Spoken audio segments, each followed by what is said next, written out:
Bukankah mahasiswa dituntut kritis menyampaikan pendapatnya? Apakah ini pertanda demokrasi telah mati dan setiap bibit baru harus patuh dan tidak netral walau kenyataannya jauh dari ekspektasi kebenaran, Bang Fadli? Ada juga nih buat Bang Fadlison juga Bang masuk Bang, ada beberapa banyak Bang. Katanya Diborong, Bang, ini langsung, Bang. dari @ds Usman, kebebasan itu yang mulai kan mahasiswa tahun 98 katanya dan juga menjadi kenikmatan mereka saat itu. Kenapa sekarang kemudian pejabat-pejabat tersebut takut dikritik oleh mahasiswa? Apakah takut tumbang atau memang nggak mau dikontrol aja, maunya benar sendiri? Memang benar begitu Bang? Ya, sebelum saya menjawab itu, terima kasih. Saya menyatakan juga turut berduka cita atas tenggelamnya kapal tadi yang kita tunggu juga dan kita saksikan proses evakuasinya. Mudah-mudahan banyak yang selamat. Ya, terima kasih. Pertama saya ingin masuk kepada slogan UI ya. Saya ini alumni UI S1 dan alumni UI S3. Tahun doktor. berapa Bang? Tahun 90-an, S3-nya kemarin. Juga pernah mewakili UI sebagai mahasiswa berprestasi pertama Universitas Indonesia. Luar biasa. Dan di tingkat nasional. Boleh dong kasih tepuk tangannya dulu boleh dong ini. Geng Mapres, ya? Geng Mapres, geng BEM, geng aktivis. Dan juga saya aktivis. Saya termasuk di awal dulu ikut memimpin demonstrasi-demonstrasi mahasiswa UI. Iya. Di tahun 90-an awal, tahun 92, 93, 94, ya, 95 dan seterusnya. 98 saya tidak. Saya udah jadi anggota MPR waktu itu. Ya, terlalu luar biasa. 97 sudah jadi anggota MPR. Nah, slogan UI itu adalah Veritas Probitas Justitia. Nah, walaupun itu terkenalnya belakangan ya, waktu zaman saya mahasiswa itu belum ada itu Veritas Probitas Justitia atau belum. Zaman aku Bang itu. Nah, baru kan berarti. Zaman aku. Artinya itu adalah kejujuran, kebenaran dan keadilan.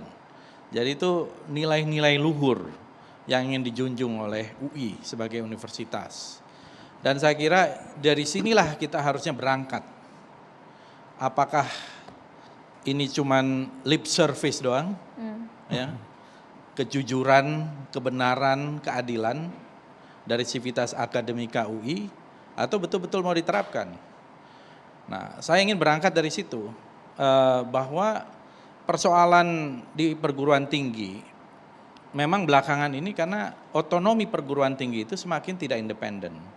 Apalagi ketika rektor dipilih oleh presiden, ya, tidak lagi oleh senat guru besar atau ada campur tangan juga biasanya dari Kemendikbud berapa persen gitu ya. Tetapi dengan adanya pemilihan itu oleh kekuasaan ya dalam arti ini, maka kebebasan akademik menurut saya terancam. Karena tentu saja pasti ada konflik kepentingan dalam hal ini.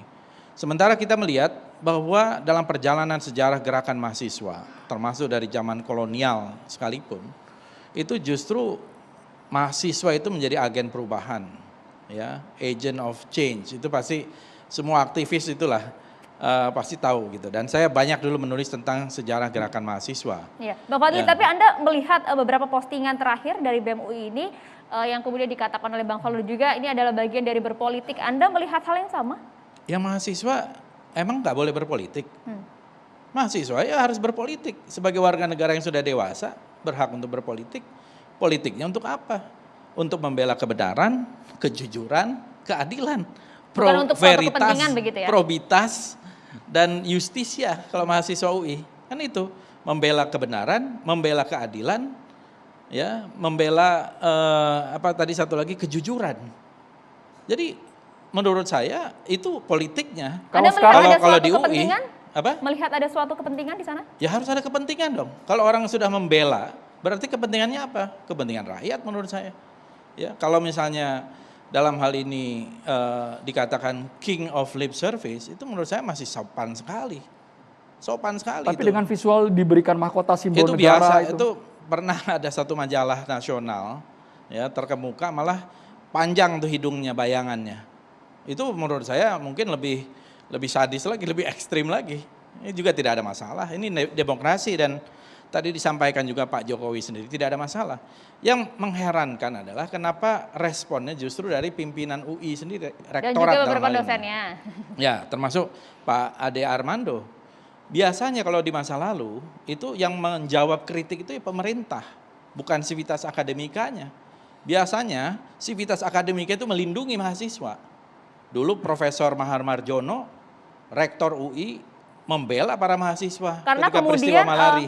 pemanggilan Saya waktu terhadap- demonstrasi, walaupun saya juga dipanggil, saya juga menyatakan sikap gitu ya, juga tidak ada masalah. Karena Bisa begini memahami. Bang Fadli, beberapa panggilan yang dilayangkan kepada BEM UI dari rektorat itu kemudian ada yang kemudian mengatakan bahwa diawali dengan adanya pernyataan dari Fajrul.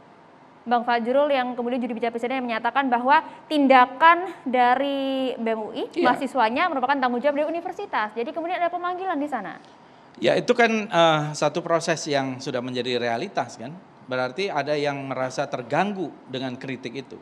Dalam hal ini juru bicara presiden. Kemudian direspon oleh pimpinan dari Civitas Akademika di Universitas Indonesia. Itu merasa terganggu, melakukan pemanggilan di hari Minggu lagi kalau tidak salah. Ada hal yang aneh di sana. Ya, kayaknya kan berarti super darurat. Baik, Mas Ade Kemudian perlu ditanggapi diminta, dulu ini. Bang Fadli, diminta untuk take down, ya. Kalau tidak ada pembelaan ini mungkin akan beda juga responnya itu ketika itu. Tapi karena ini masyarakat umum membela, harusnya publik yang memang menilai. Akhirnya kan tidak jadi, apalagi kemudian presiden juga membuat satu statement seperti baik, itu. Mas Ade, Civitas Akademika harusnya membackup mahasiswanya sendiri, rektorat. Ya tergantung dong, relatif itu. Kalau kan begini, kalau memang ini kan ada pertanyaan. Tadi Valdo bagus sekali saya rasa. Sebetulnya intensi dari si BEM ini melakukan itu apa sih? Itu pertanyaan besarnya, ya. Dan saya merasa bahwa memang tidak ada niatan untuk berdebat secara akademik. Kalau mereka mau bicara secara akademik, tadi dikatakan oleh Sultan, mereka punya kok kajian. Tapi kok nggak ada tercermin sama sekali dalam meme-meme itu.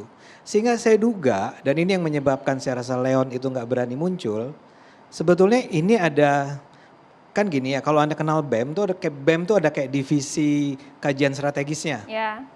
Ini anak-anak pinter nih misalnya. Dan dia kalau ngomong sesuatu itu jelas, argumennya lengkap, kita sendiri akan kagum sebagai dosen. Yang bikin ini saya rasa bukan kajian strategis. Makanya di situ dikatakan Brigade 2021. Pembuatnya nih. Nah sekarang pelajari di BEM itu Brigade 21 siapa? Itu anak-anak maba, anak-anak mahasiswa baru. Ya, kenapa mereka yang bikin? Itu pertanyaan besar. Kemudian disebarkannya oleh bagian propaganda. Jadi something smell fishy buat saya di sini.